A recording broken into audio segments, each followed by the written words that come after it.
these bootleg members and shields, they don't push you to create businesses in the Black community. So we create businesses. We're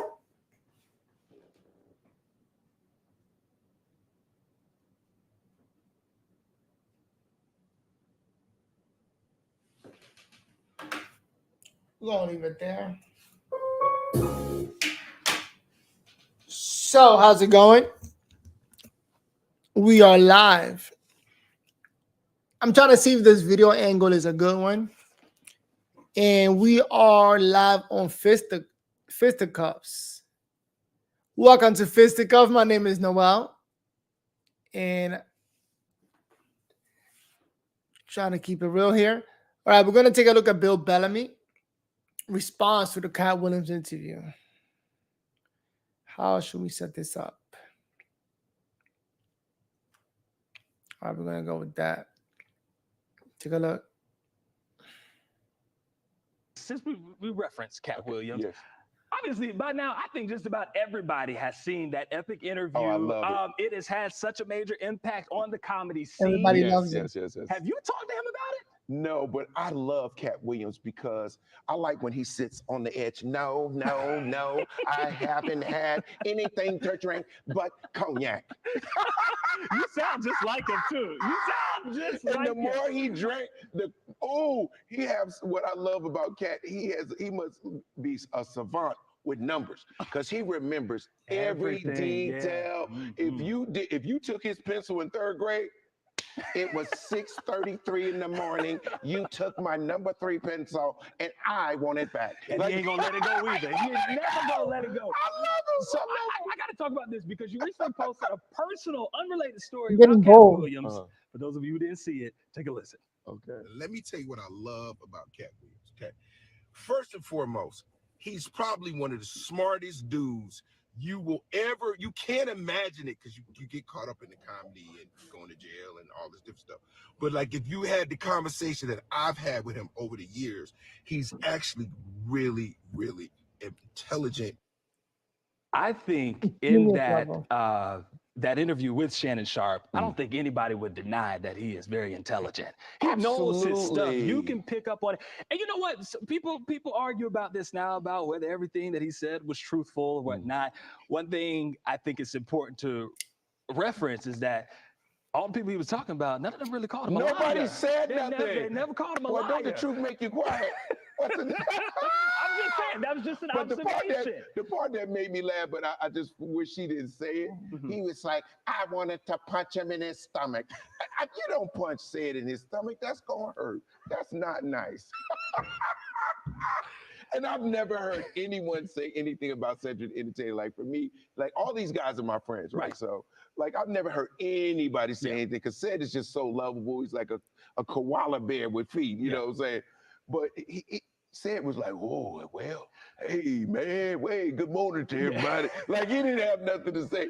But you could tell Cat was in his feelings a little bit. But do you think that really has a major impact on the industry? Not just between comedians, but how people from the outside perceive comedians now? Well, I think what's really good that Cat Williams said to me is about being original.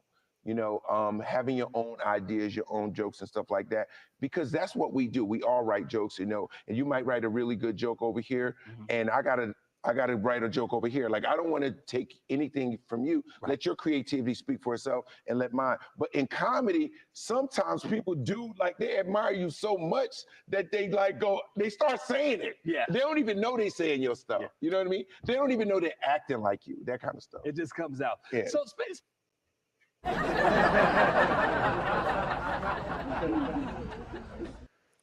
Bill Bellamy on another level. Cat Williams on another level. You know, that was an epic performance that he did with Sean and Shay. On the Shay Shay Club, I said Sean and Shay. All right, I wanted to take a look at another website here, Academics. He always has the latest news. What's this over here?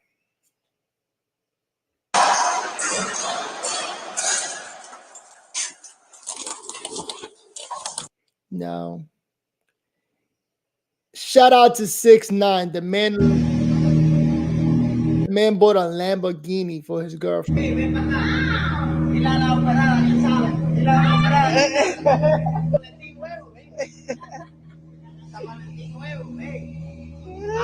What does that even mean?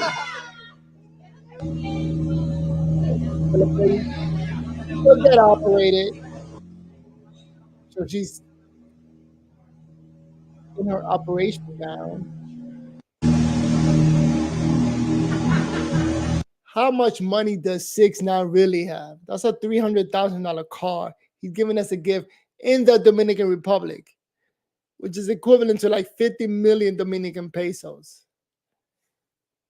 And gave her car. She showed the documents. That's her car. Seriously, like 6ix9ine on another level when it comes to money. Christian Rock. Jesus, how did she do a blue face tattoo on her face? But you know what? It probably is fake because insane. Like, who does that? What is this? Super famous, but I have no idea anything about his music. YB.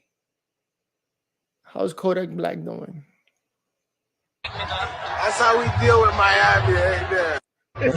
Yo, Kodak Black, nigga. That's how we deal with Miami right there.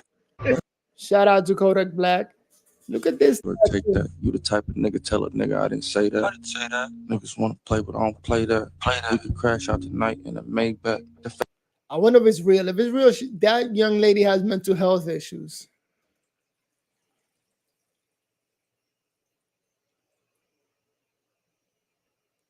That cannot be real. Okay, y'all, so get into this. So Krishan and Blueface are back together. So even though he's in jail and won't be out till later this year, he moved Krishan back into his house, and Krishan has been going crazy about him again ever since. She unfollowed her son Junior on IG just to make Blueface the only person that she's following on that platform. Now she has taken things to a whole nother level. Now, we know Krishan has Blueface tattoos all over her body, but this time, y'all, she got his face biggest day on her face. So first she posted this picture and showed I that love she you, has Daddy. his face tattooed on her, and she posted this video. See, that looks fake. That cannot be real. And she got a big face, by the way. And this is how fans responded. New Krishan, Now, Krishan, girl, OMG. I hope this fake. Dummy of the Year award goes to Rock.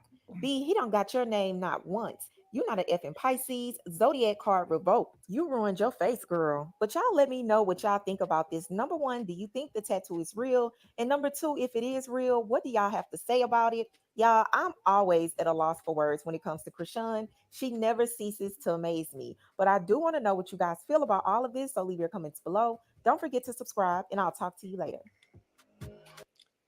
Yeah, it's all entertainment. Yeah, all entertainment. So it's got to be super duper fake. No human alive could do something like that. Now Nicki Minaj keeps dissing Megan Thee Stallion, calling her Bigfoot. I guess she got big feet. But Nicki Minaj, we're talking about a 40-year-old having problem with a 20-something-year-old. So who's right, who's wrong? How about you leave those little kids alone? And fuck Cat Williams, fuck that nigga. Yeah, fuck that nigga. I call that nigga Cat Williams, motherfucker. That nigga laughed so good, you almost convinced me that what he said about me was true. Talking about my real Africa with a fake accent, fuck that nigga. He's a fake pig with a real perm, bitch. You gonna talk about he told me to build a school. Who the fuck randomly tell his friend to build a school? Good, rich, other rich friends. Bad bitch. She like 6 foot. I call her Bigfoot. The bitch fell off. I told her good foot. Who's Cuban doll? All right, everybody. So, fisticuffs. I'm going to try to get on here, at least on a regular basis, just to practice doing my live.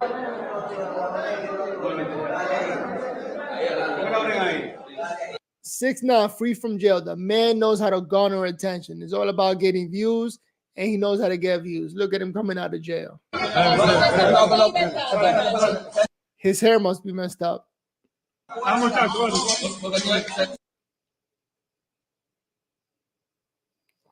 He is the biggest thing happening in the Dominican Republic right now. So, getting comfortable in front of a camera and just talking for hours, letting my views be out there. And for that, it takes practice. It takes me doing practice over and over again, eventually getting people to view, and then me reacting to any comments that people post. In order for this to work, Fisticuffs has 253 subscribers.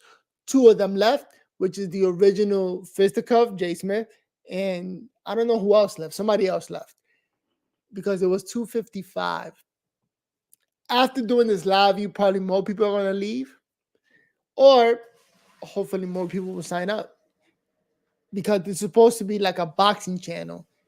And now that I'm taking over, it is a verbal channel, just me talking, me being candid with people. And talking about the latest things happening. I like coming over here to academics. He always has a lot of news. Look at this one. 75 million. Is that something you'd be interested in at some point? 21 Savage is an idiot. I heard the man talking. He has a lot of fans. Shout out to no. The guy is an idiot. He sounds stupid. I just hope my sons never listen to him. Look at this man. Little Uncle Shay Shay on the podcast, man, but niggas sit on his couch and just feel like they could say anything. Yeah, they could say anything on that man's couch. All right, I'm going to move on past this. Nicki Minaj. This girl's got a hit. The song sucks. For me, that is. Krishan Rock moving back with Blueface. 6ix9ine arrested. What else we got here? How did they find out that you had the piece on you in school? Because when I got to school, it was... That man is an idiot. He went to school with a gun. All right. I'm going to get out of here because I've been in the basement. This is the basement of my house. Oh, you know what I need to do? Talk more about the background of who I am. Let me practice doing that. So, Noel, I'm a retired teacher from New York City. I worked there for 18 years, working in different levels. I worked at a middle school and at a high school. That's it. Got a chance to work at schools that were 6 through 9. Then I worked at another school that was 9 through 12. And at the end, yeah, it was a 6 through 9, 6 through 12 school. Horrible experience. Now I am retiring. I'm retiring. Speaking is a little bit difficult for me because I'm battling MS. In battling MS, you lose a lot of your functions, right? Those of you who don't know, when you have MS, you start to your thoughts, everything starts to get weaker. You're walking, you're talking, you're moving, you're swallowing. Sometimes I can't even breathe. So breathing becomes more difficult. A couple years ago, there was something called the Ice Bucket Challenge, trying to save people that got ALS. This is similar, but not as bad because ALS, you really start to lose function until you die. Who the hell's calling?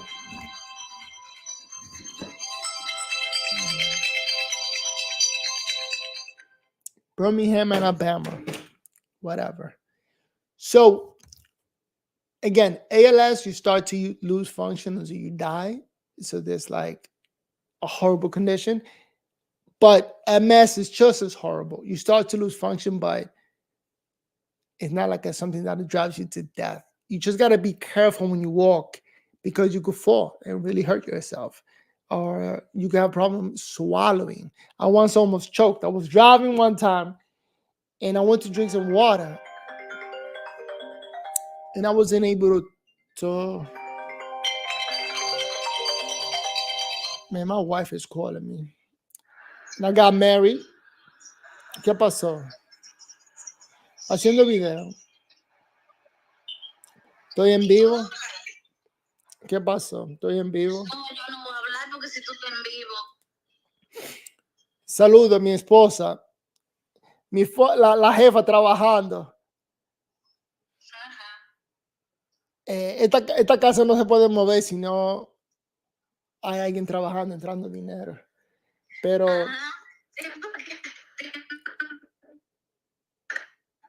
yo voy para arriba ahora, ya yo voy a terminar esto.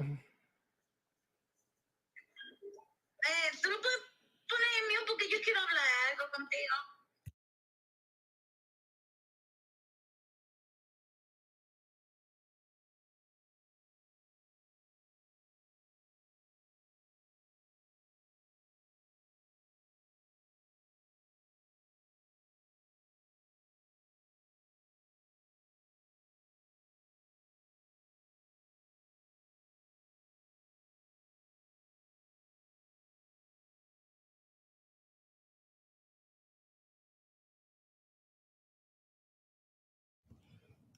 All right, so how do I tell my story? So I have a lot of stories, like close to death stories. One of them was that I was drinking water while driving. And when I put the water down, I couldn't swallow it.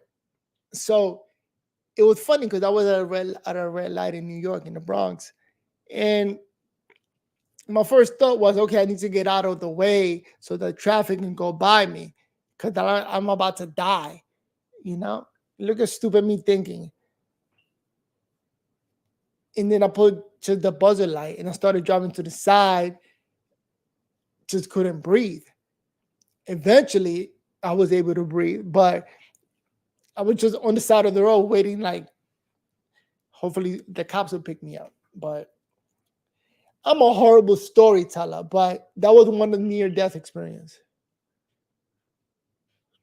In the end, I was married at the time with my first wife. I'm currently my second wife. And a lot of people tell me, why did you get married a second time? I think once I broke up with my first wife, like I broke up with my first wife because I told her I got multiple sclerosis. And she was like, shut up. You're just looking for attention. You're an attention seeker. And I said, okay, I cannot stay in this relationship because this woman does not understand the words coming out of my mouth. I just told her I got a mess, I'm about to die. And she just took it as a joke and kept asking for stuff. And I said, you know what? It's more than that. But beyond that, I'm like, I just want to rest. And since I'm losing my functions, I can't walk, talk. I just want to go take care of myself. So that's why I got a divorce. I said. And funny enough, we have a son. And I took my son with me. Like we're leaving. My son was like 4. And I'm taking a baby with me. And that was like he was like 6 actually. And then I'm leaving with him by the time he was 9. Big story. But you know what? I'm going to practice storytelling because that takes practice. Another advice I want to give, everything in life just takes practice. Do it a lot. Do it intentionally. All right? Do it because you want to get it done. You want to perfect the idea. You want to perfect the craft. And it doesn't come naturally, especially me being an introvert. And I think a big reason why I was an introvert was because I was having all these MS episodes. Now I see it as MS episodes. I didn't know why. And I didn't want to become a victim that complains and just wants to get people's approval and people to side with you. But look, I'm about to reach 20 minutes.